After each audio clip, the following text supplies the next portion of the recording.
Hi, I'm Sue Stockdale, your Access to Inspiration host. This is a podcast with a social mission to help you be inspired by people who may be unlike you. As always, we hope their experiences and insights cause you to reflect on your own perspectives about the world. Well, my guest today in episode 88 is Nic Parmaksizian, Global CEO of Designit. Nic explains to me how leaders can create environments that encourage innovation, what he does to create an amazing place to work for the creative talent in his organisation, and also what he would like to be designed for the world. Welcome to the podcast, Nic. It's great to speak to you today. Thank you for having me, Sue. It's really great to reconnect with you. There are two words that really remind me of you, Nic. One is creativity and the other is innovation. And I think they've been the threads that have woven their way through your career to date, both in terms of businesses that you've worked in and focused on and how you lead. At least that's the sense I get. I wonder if you would agree with me or not. Yes, certainly. I think creativity and innovation have been a passion of mine. They've been, certainly when it comes to creativity and imagination, they've been constants in my life as far as I can remember. I grew up in a relatively artistic household and family, and where I think imagination was always encouraged. And so that really stayed with me, where I've always needed to think big ideas and create. And I can't really tell you that was part of a plan, but this creativity that essentially turned into active innovation work and helping clients really transform their organizations and transform their markets by leveraging the power of ideas to innovate has actually become my reality today. And it's been the case for a number of years, as you said, Sue. So yes, I would agree with you, but I wouldn't say that was ever part of a plan. I think things naturally evolved in this way. It's funny how you're describing that. It sounds like it was an emergent career to date. It sort of really is. And I think that the beauty of hindsight is being able to look at things and the choices you've made and not necessarily understand why you made the choices that you made at the time, but actually have a very associative mind. So I connect things and I try to find patterns. And when I look at the choices that I made, which often were against what people thought would be the rational option, big picture sort of makes sense to me. And I can see how all of those elements and career choices and roles that I've taken have really contributed to having this sort of carrier narrative around creativity and innovation and imagination and, really talking to people about tapping into their intuition, because intuition and gut for me have been, as you know, I think you and I have had a coaching relationship. Intuition and gut have kind of been omnipresent with me as well in my decision process. And as a CEO now of a relatively large business, I'm being surrounded, and I've made sure to be surrounded by rational people who can advise me. I still try to make sure that I can still tap into that little voice, that intuition, to help me guide when I come to make decisions. You also mentioned the word rational there, Nic. And I think you and I met first when you were operating in the banking sector, which is perhaps not one that would spring to mind, first of all, thinking about creativity and innovation. When you've worked in sectors that are more traditional in their thinking, how have you encouraged people to use their imagination and to think about what's possible?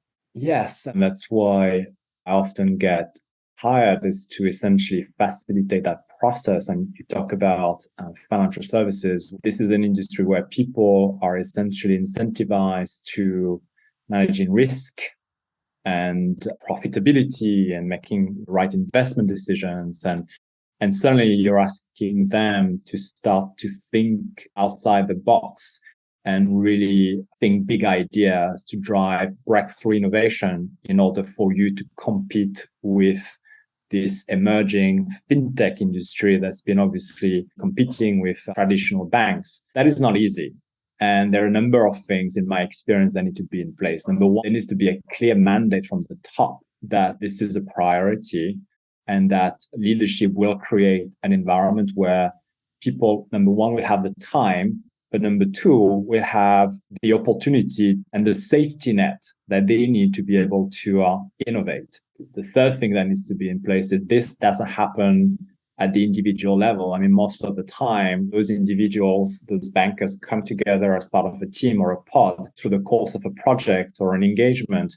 And again, I think, really getting that team to norm and perform is really critical. So team dynamics and multidisciplinary teams is often one thing that gets discussed in the innovation literature. But having people coming together with different backgrounds and different agendas and different experiences, while it makes sense on paper, in practice can be very challenging. And it's very hard for people to sort of step out of their day-to-day job and start to think on behalf of the user, on behalf of the customer. So again, all are things that need to be in place for you to really create an environment that is conducive to innovation. Because innovation, as you know, is not just about coming up with ideas. It's also about following up on those ideas and making sure that they land, there is execution behind them. I have clients and actually banking clients who unfortunately are caught into this prototyping wheel where they will basically spend a lot of efforts and investment. In some instances, they have a client that has 90 prototypes running a year, but nothing ever get to market. And so making sure that you have the entire end-to-end process in place for innovation is critical. And having all of those elements in place from a leadership point of view, from a team, from an organizational behavior point of view is also critical. And I often talk about the necessity of, as leaders and as practitioners, to almost have this ambidexterity of being able to do your day job, but also think about tomorrow. While the decisions that you might make today might not be aligned with the decisions that are required for tomorrow, still being comfortable in navigating those tensions. And that, again, I think requires coaching. It requires support. It requires an environment and an organizational climate that is supportive of that. And that's one thing that obviously, in my experience, at least financial organizations have struggled with. Now, given that it may be more challenging in the financial services space to introduce innovation, now that you're global CEO of Designit, I'm imagining, therefore, you've got much greater influence on how you introduce innovation and disrupt. How do you, as a leader, go about encouraging the very thing that you want to have happen in your own organization?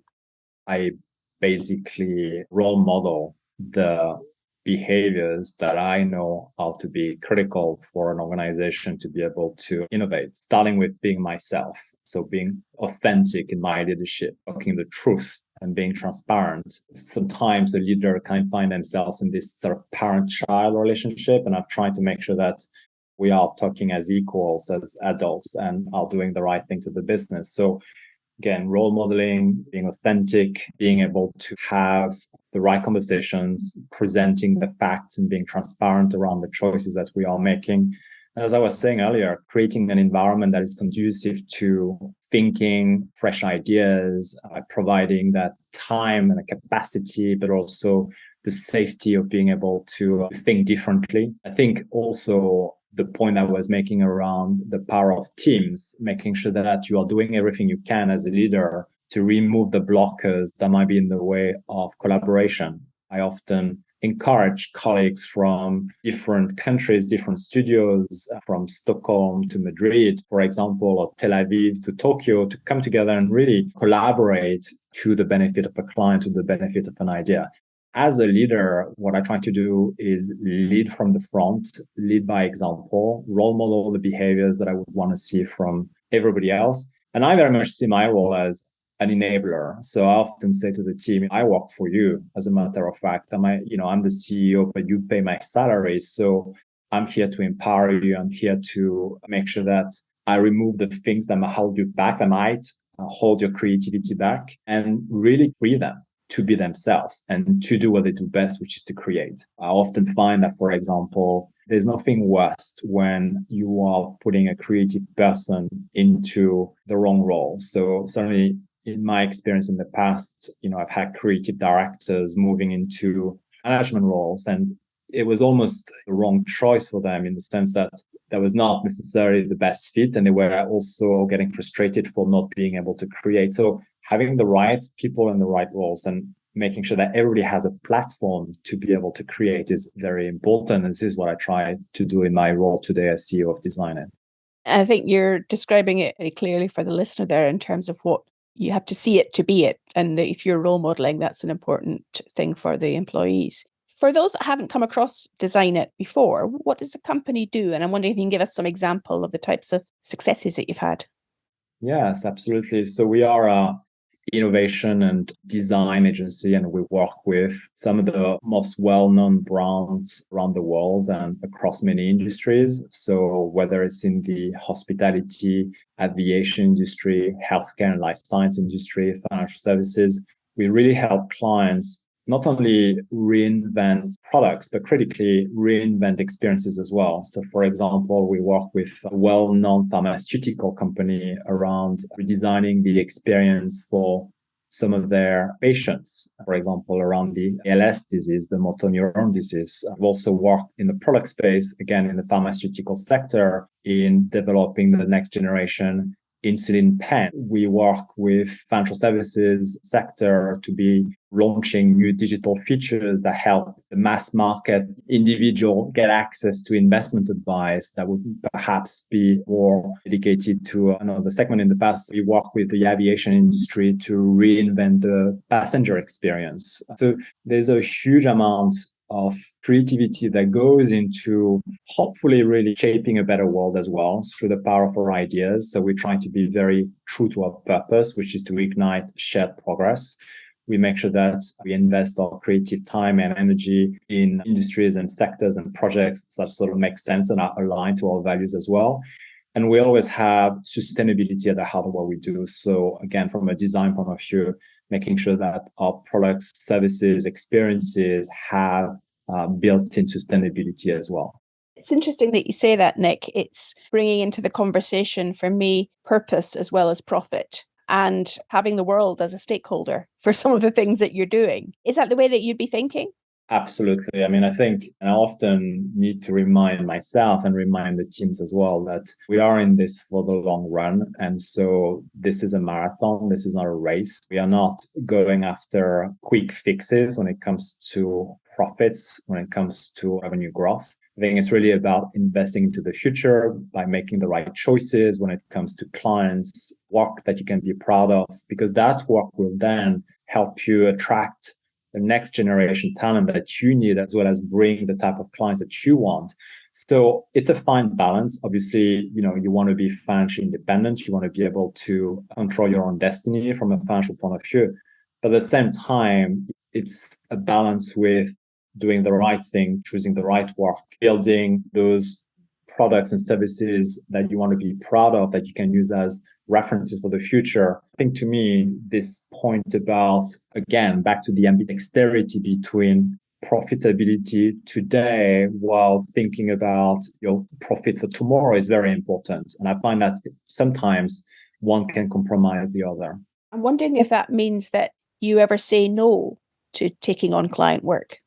Absolutely, we do actually. There are some sectors that we won't be working with, like for example, the tobacco industry. So we actually have internally a team that holds me accountable as a CEO, and that team is made of colleagues from all levels to make sure that the decisions that I make and the rest of the leadership makes in terms of the clients that we choose to work with and the projects that we aim to win are aligned with personal values. I think for that team to represent 900 people across all levels and cultures is very important to us, because our most important assets are our people and our brand and reputation. So we want to make sure that your people are proud of the work that they do, and that's reflecting the way people perceive your brand externally and your reputation. It's interesting that sometimes it's as much about what you choose not to do as much as what you choose to do that can make the difference. You've mentioned there again about the importance of people within the organization. And I'm just wondering, in terms of this current theme for the series for us is around health and well-being. I'm wondering if there's anything explicit that the organization does to support the health and well-being of its people so they can be at their best and be creative and innovative? Yeah, it's obviously top of mind, especially following the hard years that we've had, where beyond the risk of being infected by a virus, there is obviously the whole anxiety and stress that comes on top of it. And so for us, having flexibility in the way people choose to work is very important. Most of our work is done virtually. I mean, we do have 15 studios around the world. And if people choose to do so, they can obviously meet and get together. But at the same time, we absolutely are encouraging, like our people in North America, for example, most of them are working virtually, so much so that we don't really use our studios there.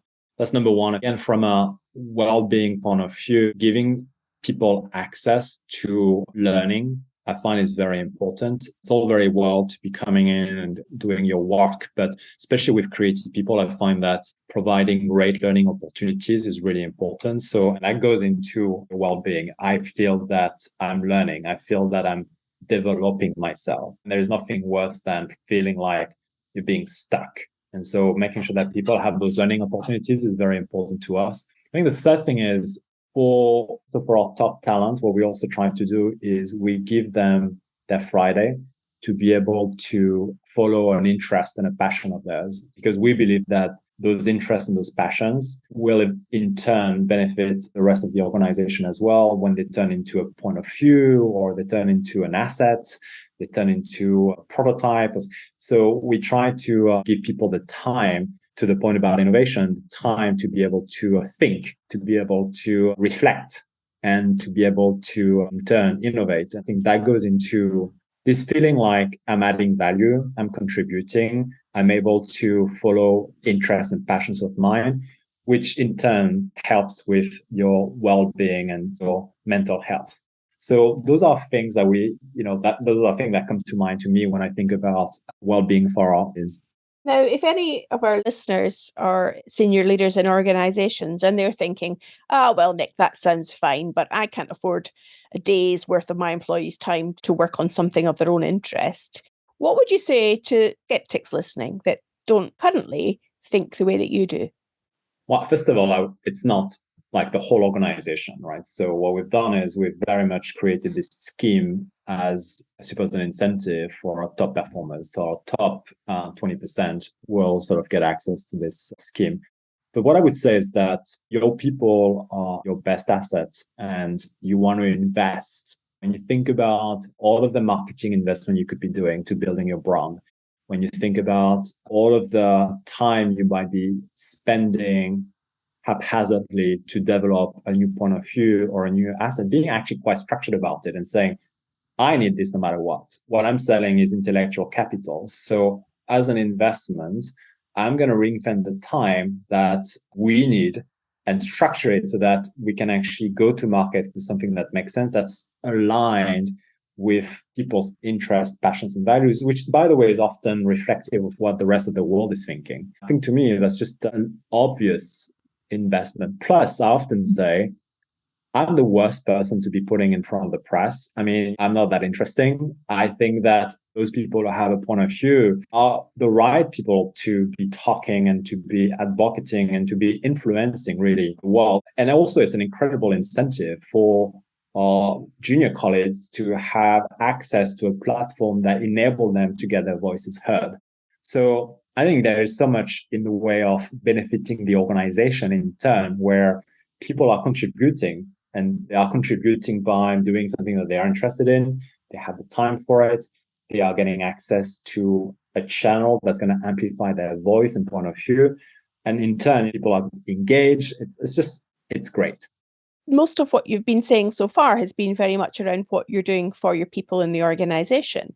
I'm wondering about you now, and given that this podcast is called Access to Inspiration, where do you get your inspiration from? So I mentioned, I think at the start that, I have a associative mind. So the way I learn is by being exposed to stimuli in my environment. So whether they are through observation or through reading or through communicating with others, the way I get inspired is by making connections and finding patterns and maybe seeing things that otherwise wouldn't be obvious. I often wonder when I go to an art gallery, why is it that at the opening of a show, 90% of the audience are other artists?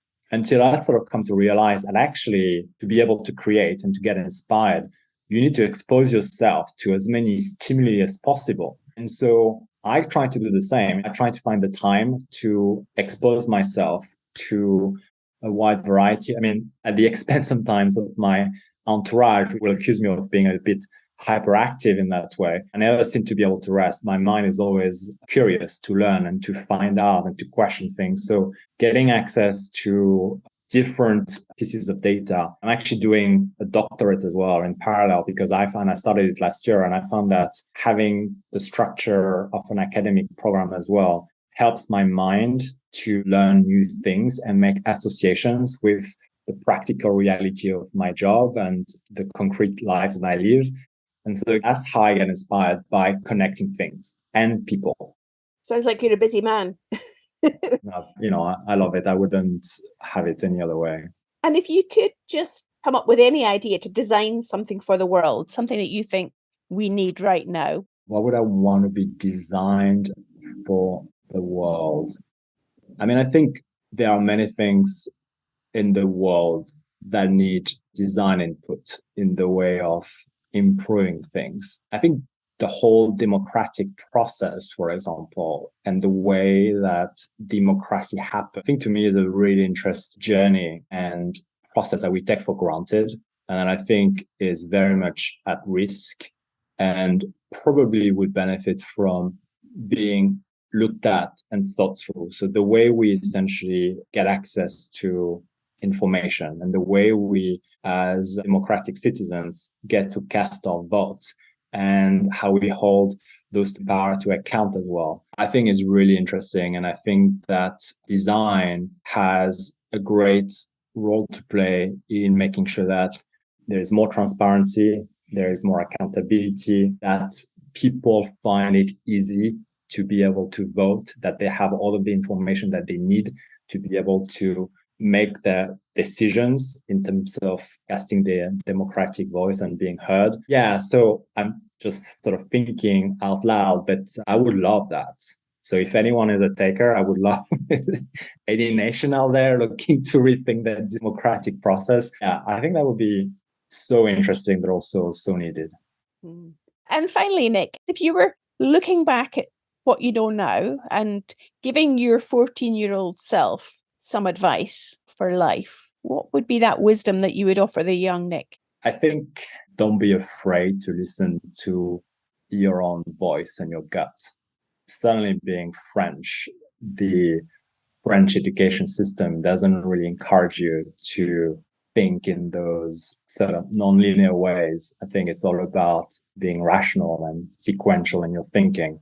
I think it's okay to sense things differently. And even if you can't really articulate the why, just being able to go for it because that's how you feel it should be is fine, because there is no bad decision. I think in the end, everything sort of makes sense. Well, maybe there's another opportunity for a redesign of the French education system in the future too. Well, that was a wonderful conversation. Thank you so much, Sue. And if people want to find out more about you and the work that you do, Nic, how might they do that? Well, they can certainly connect with me on LinkedIn. So, hopefully we'll make this available through this podcast. And anyone looking to connect and exchange ideas, and always very open to that. So thank you for that opportunity. Wonderful. Well, it's been fascinating to speak to you today. You've certainly stimulated my thinking in the conversation. So it's been lovely to speak to you. Thank you so much. It was great. Thank you, Sue. Well, I hope you enjoyed what Nic had to say.